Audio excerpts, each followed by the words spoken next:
what is the maximum level of education and training we can have in our industry? I call it our PhD. Our PhD is called having a broker's license. It doesn't mean you have to open up your own brokerage.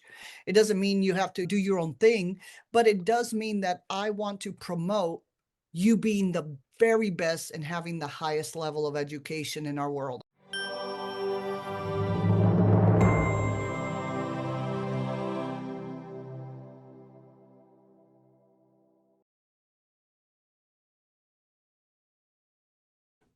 Everyone, Shaune Corbett with Real Estate Success DFW. Today we have got Edie Leon with Local Realty Agency. How are you, Edie? Hi, good morning. Good morning to you. Thank you for jumping on the podcast with me. Obviously, I've gotten connected through your son, through various events, and I've seen him for a while. And he said, because I mentioned to everyone, I said, if you know someone that would be a good fit for the podcast, please share that with me. And he said, well, I think my mom would be a good person for the podcast. I said, oh, really? So I said, well, let me connect with her. And then I looked at your numbers, I've looked at your production, and the fact that you've built a very, I use the term boutique. I know we'll joke a little bit about that, but boutique, I think most of us might think 20 to 30 agents or so, which is big for 99% of them. But you're, I think, somewhere around 150 or so agents. Does that sound about right? Yeah, we are. And that's really hard to do. And you've done it in an environment where there are a lot of options. There are certainly a lot of flat fee options. There's still the big brokerage brands. There's still a lot of, online only. And, your name is Local Realty. And I think you really like having a local access to agents and agents having local access to their broker. Because I think each one of your offices here in Dallas Fort Worth have its own dedicated broker. Is that right?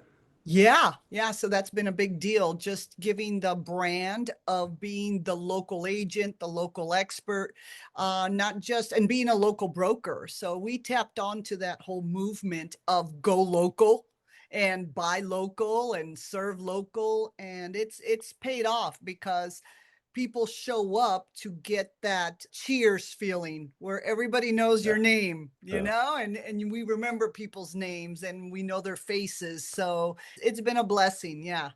I love that. So I always start with the basic. Why are you into real estate? What got you into real estate? So for me, I'm the rare type of agent, which is since I was 19 years old, I finished real estate school while going to college. And I always knew I was going to do real estate. That's rare. Most of our agents come to us as a second career, as a dual career. For me, since I was 19, I wanted to do real estate. Came from a real estate family. My dad was a realtor, married into a real estate family. My in-laws were brokers. And I just loved it. I love people.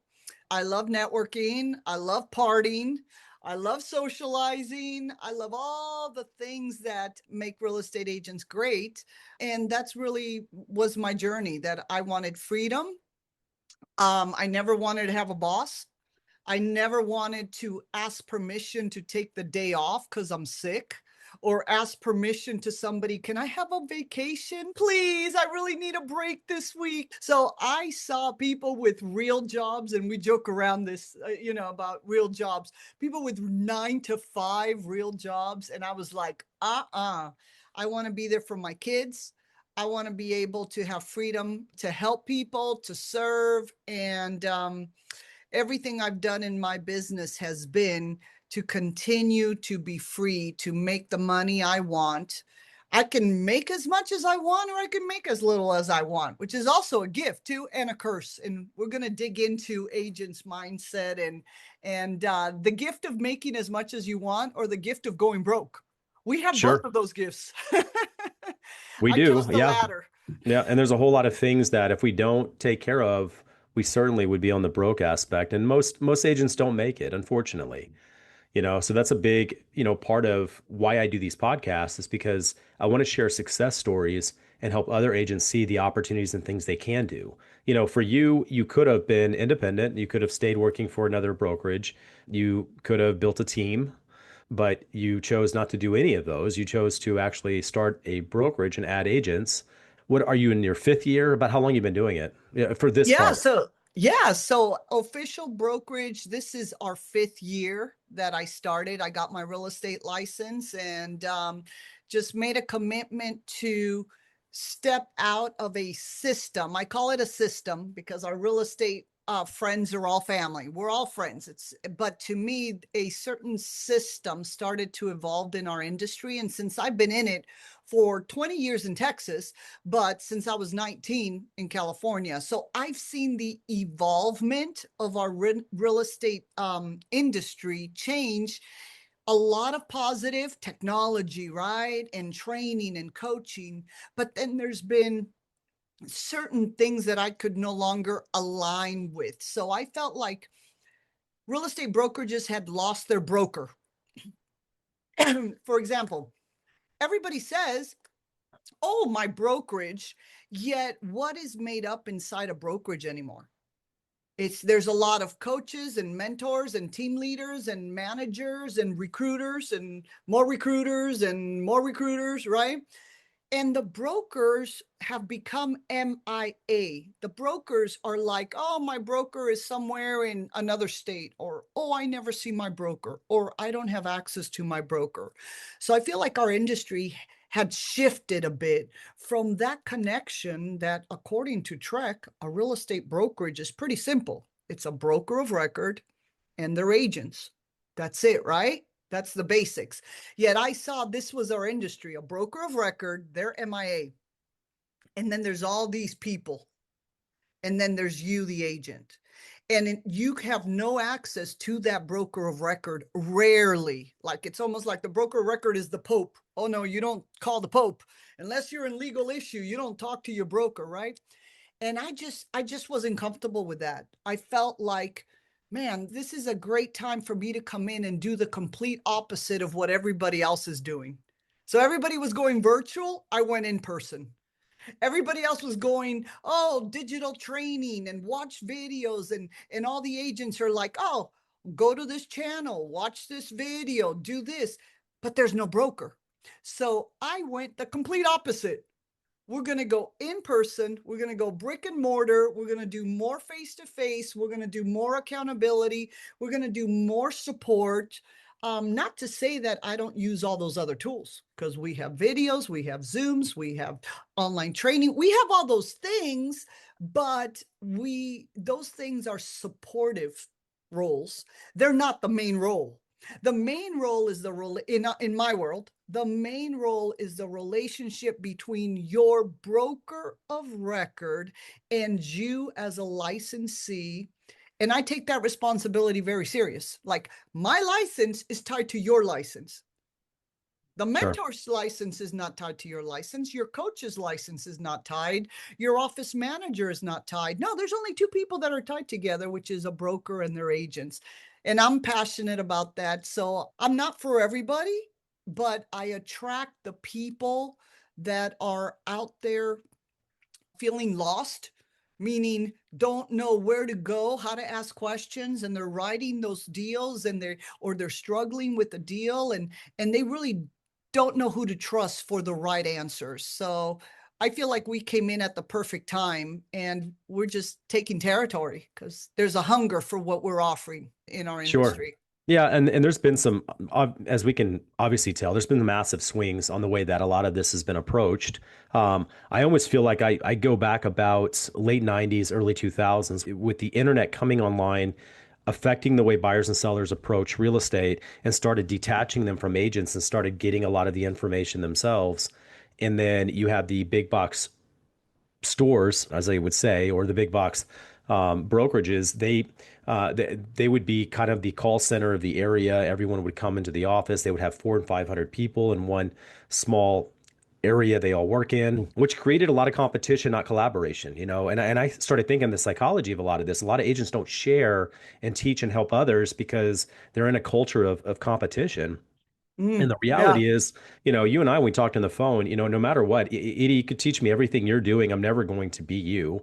I don't have your network. I don't have the people you have. And I'm not you in your personality, right? So we're all different. And I yeah. think if agents could adopt this mindset that we are not, don't look at everyone as competition, be cooperative. You're going to get a lot farther together than you are trying to figure it out on your own. Yeah. But with all of that, with the internet, then we started seeing all the cloud-based brokerages, and that created a lot of really scalable, clever things that reduce certain costs, but there is at the cost of not having those relationships on hand.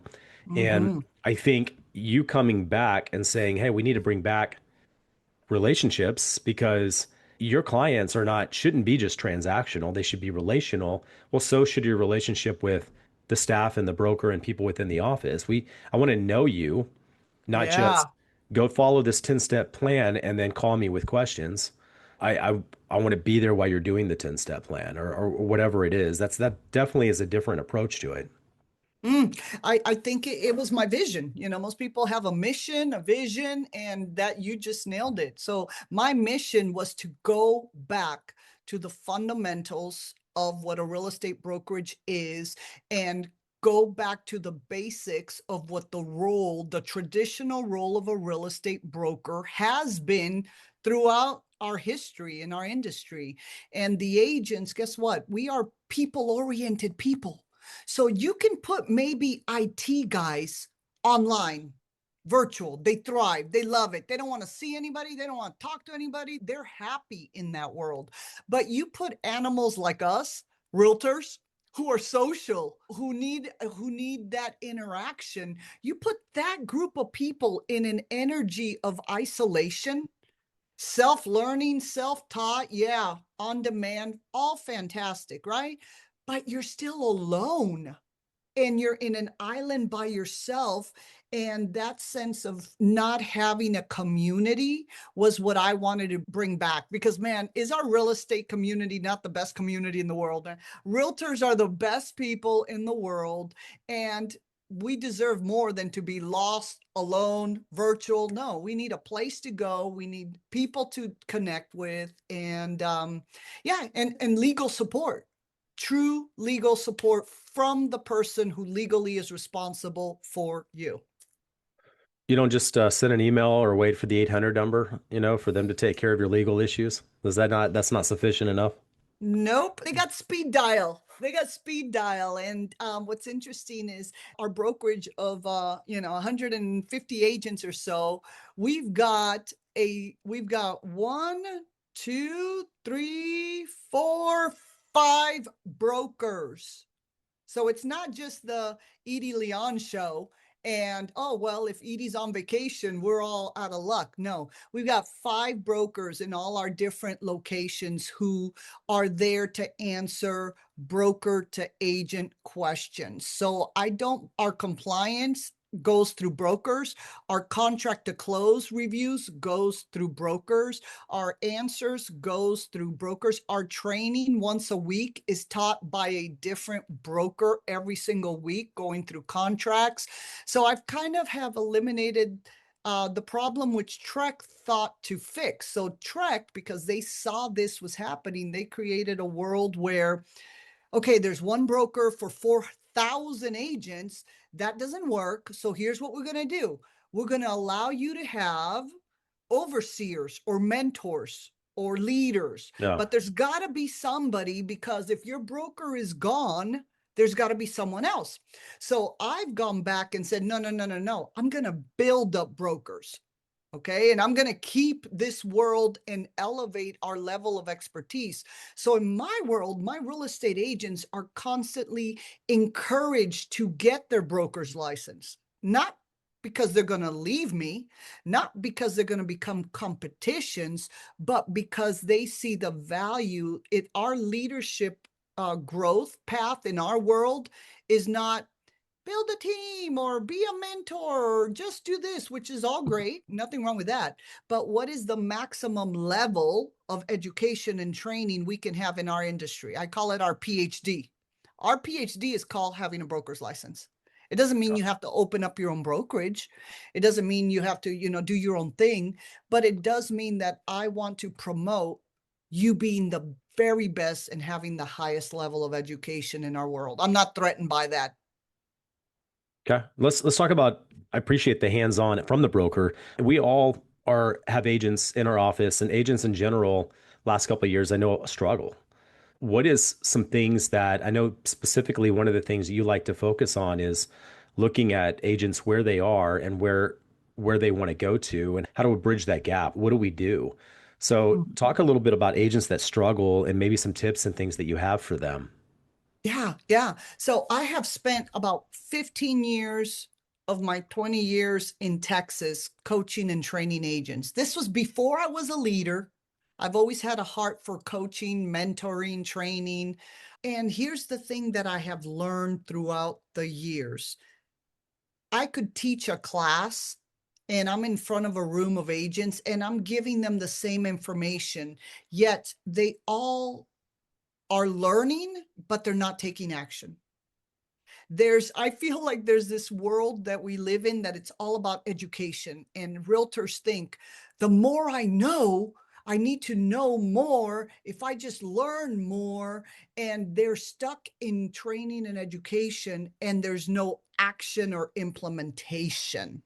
So for me, when an agent starts to fail, it's not because they don't have the knowledge, it's because they don't have the action behind that knowledge. And for me, that saying of knowledge is power, I hate that saying.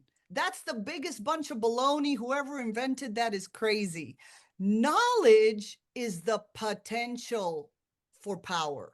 Knowledge not implemented is powerless. Would you not agree? If you Sure. know what to do and you don't do it, is there any power knowing how to work out? You can know how to work out all day long, but if you don't show up at the gym, you've got no power. The power comes from showing up at the gym.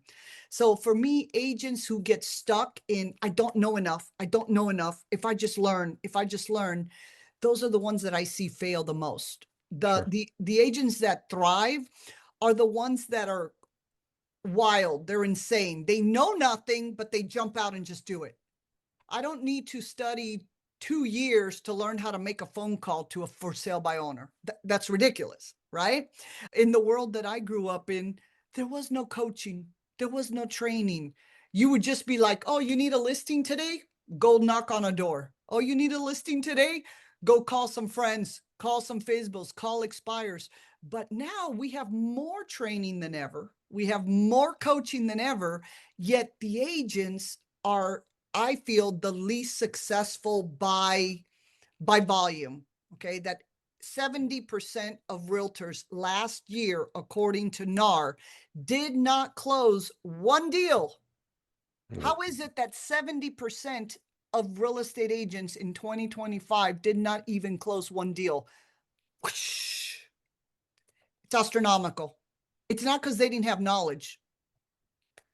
Maybe applied knowledge is power. Oh, that's a good one. Applied knowledge is power. That's it.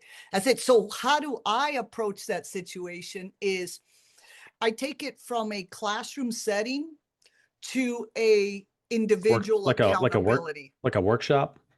like our Yeah, workshop. I like that. I was teaching sphere of influence for a while because that's a really hot topic for me.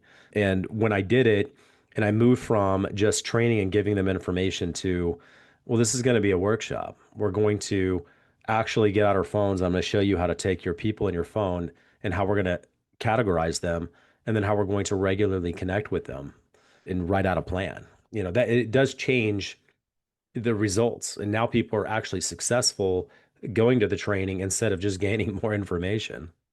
Oh, I love it. Yeah. And does that lead us right into my leads workshop? That's We are almost there. Almost there. We'll talk about your leads yeah. workshop.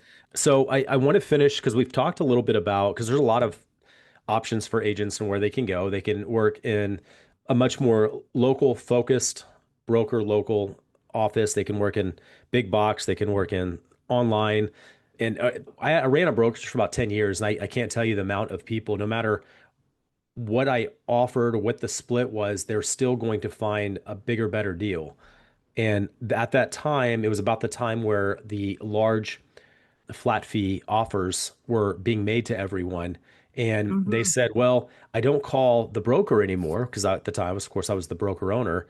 So I don't need him for that. So if I don't need that, then I'll just reduce all of my cost and do a flat fee arrangement. And the strange thing is, almost every one of them, they end up selling less homes without having in-office connection and talking through things than it was when they were with us. So I mean, Mm, most of them sold less homes. I tell people all the time, flat fee might be good on your books if you're selling the same amount of homes, but often you don't because you don't have a community or other people that are holding you accountable as you're trying to progress and improve.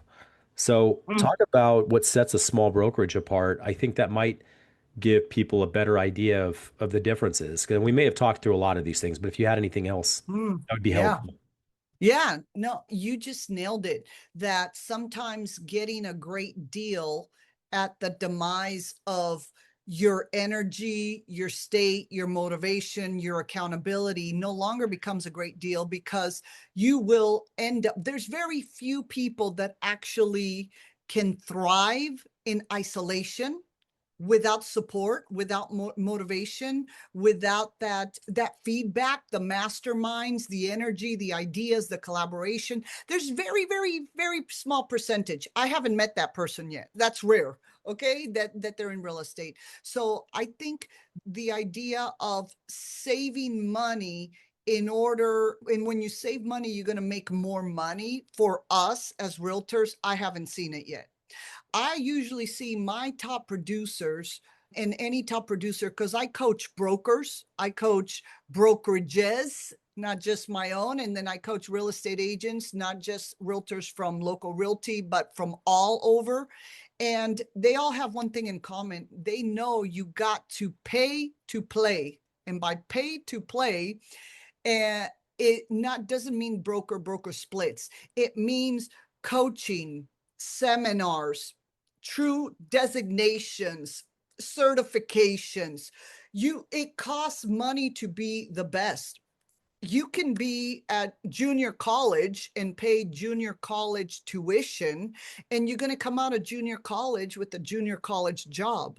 You can go to Harvard and pay Harvard education and come out with a Harvard job. So doesn't matter what industry you're in, those rules don't change. So a small broker, the right small brokers, because let's be clear, big brokerages could offer big stuff and it's going to cost you money. Coaching costs you money, mentorship costs you money, all that costs you a lot of money in big brokerages. Small brokerages could be the same or cheaper, but they don't have the coaching, they don't have the training, they don't have the scalability of, hey, you're a regular agent, let's make you rookie of the year. Hey, you're the rookie of the year, let's help you build a team. Hey, you have your own team now, let's make you a mega agent, let's make you a broker, let's make you own your own brokerage. So I think the opportunity is where agents miss out just trying to save money on set fees or cheap brokers or online brokers, but it's a demise to their career. Now, in my world, I'm fortunate to offer, I feel, the best of both worlds. So I was a head coach for a major corporate brokerage. I coached over 14 offices, over 4,000 realtors. I wrote programs for them and I coached the best of the best. Yet now I can take that experience from a big corporate level, top training and coaching, and put it in my relationship brokerage. That we actually now get to offer top level training, Trek certified training, but in a place where you have interactions and connection with your broker and with everybody on there. Okay, well, that sounds like a great opportunity to go into the leads workshop. You are certified, obviously, with Trek. You're a certified trainer. You can offer MCEs for agents out there as well, and you do it for yours and other agents. And you offer. Do you have a calendar or a website or anything you use to promote your classes? Yeah, so you can go to leadsworkshop.com and it'll take you to all the next classes for the leads workshop. And the leads workshop is a 15-hour CE continued education Trek certified program, which I am the author. Yes, never thought I would be. My mom has a PhD in literature and she hasn't written a book. I do not have a PhD and I've written a book. So I'm very proud of being able to put my 20-year experience into how to lead generate, because that's what it's about. Like you and I were just saying, taking action. It's not just knowing that you can get for sale by owner leads, it's having the strength to call the for sale by owners, know what to say to the for sale by owners, know how to follow up. So the leads workshop, I call it the buffet of leads of our industry. It's you're going to show up and you're going to learn all the lead sources from online to networking to builders to expires, database, which I'm heavy on database too. So you're going to learn all the buffet of leads, and then you're going to discover which ones meet your personality profile. The fastest way an agent will fail in real estate is to put them lead generating something they don't enjoy. So if I grab an agent and they're like, Edie, I need to find leads, and I don't really look at your personality profile, like what are you passionate about? What makes you tick? What do you enjoy? What value do you want to bring? And tailor the lead source to your type of profile. And that's why we do DISC personality profiles or any other personality profiles, because I like to tailor the lead source and the lead activity to your profile.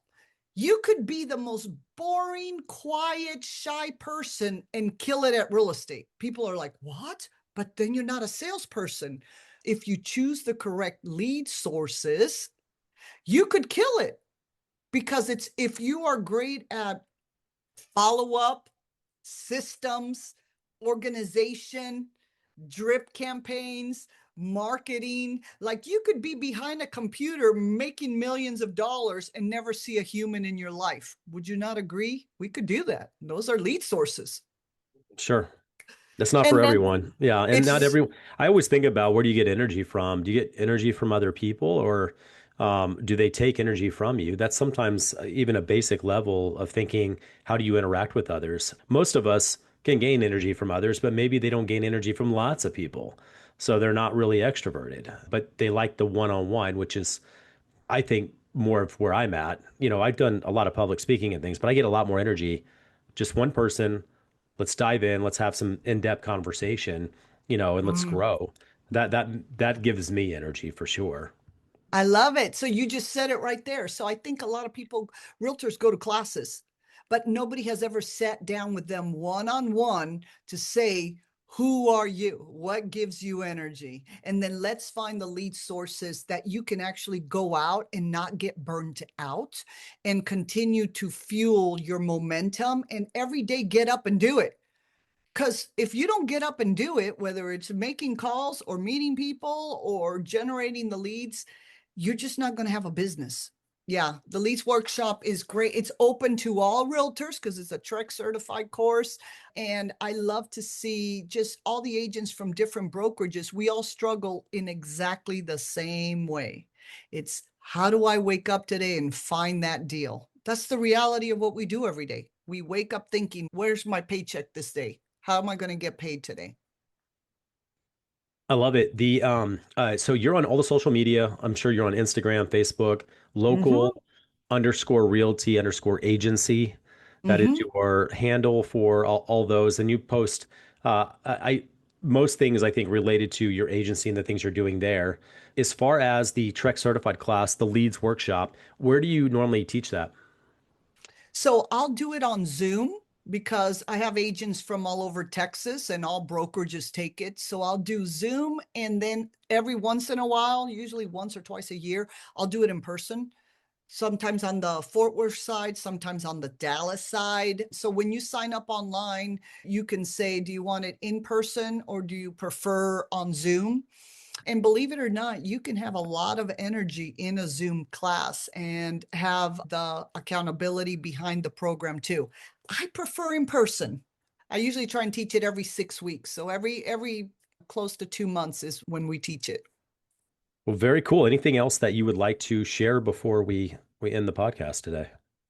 Oh, anybody who is either in real estate and not succeeding, stop and evaluate where you are, have self-awareness of how you got there, and then figure out, if it's not you, who can help you get there.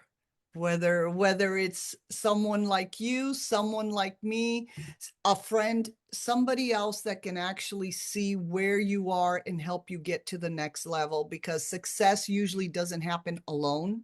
I know for me, I didn't succeed alone. I was coached my entire career, going from 40 homes to 70 homes when I was just a real estate agent. So I know what it is to be a mega agent and a top producer. And I can't take credit for it on my own, because I had mentors, I had real estate coaches who helped me succeed. So go out. The business is there. There's nothing wrong with the market. That's the other myth. There's things wrong with the market. There's nothing wrong with the market. It's finding the lead sources for today's market, because every market has different lead sources. So go find your people, go connect, and don't quit. Make a way or find a way. Thank you, Edie, for doing that with us. I appreciate you jumping in the podcast today. We will, I'm sure, do it again in the future. And for all of you guys out there, I will post how to connect with Edie and her leads workshop that she has available. We'll post that in the YouTube channel, and probably as well on my Facebook group page as well. So if any of you like what you heard, you want to be a part of the podcast, you know people that would be wanting to be interviewed, I'd be happy to have a conversation with them. And if you have not subscribed, please do, as every week I roll out a new podcast. Until next time, have a high performance week. Thank you. Love it. That wraps up another episode of Real Estate Success DFW. I hope you're leaving with new insights that push your real estate career forward. If you enjoyed the show, please be sure to subscribe, leave a review, or share it with fellow agents who's ready to succeed. And if you're interested in working together or have any questions, I'd love to hear from you. Reach out to me directly. My personal phone is 214-228-0383. Let's connect and make real estate success happen together. Until next time, keep pushing forward. I'm Shaune Corbett, and this is the Real Estate Success DFW. Have a high performance week.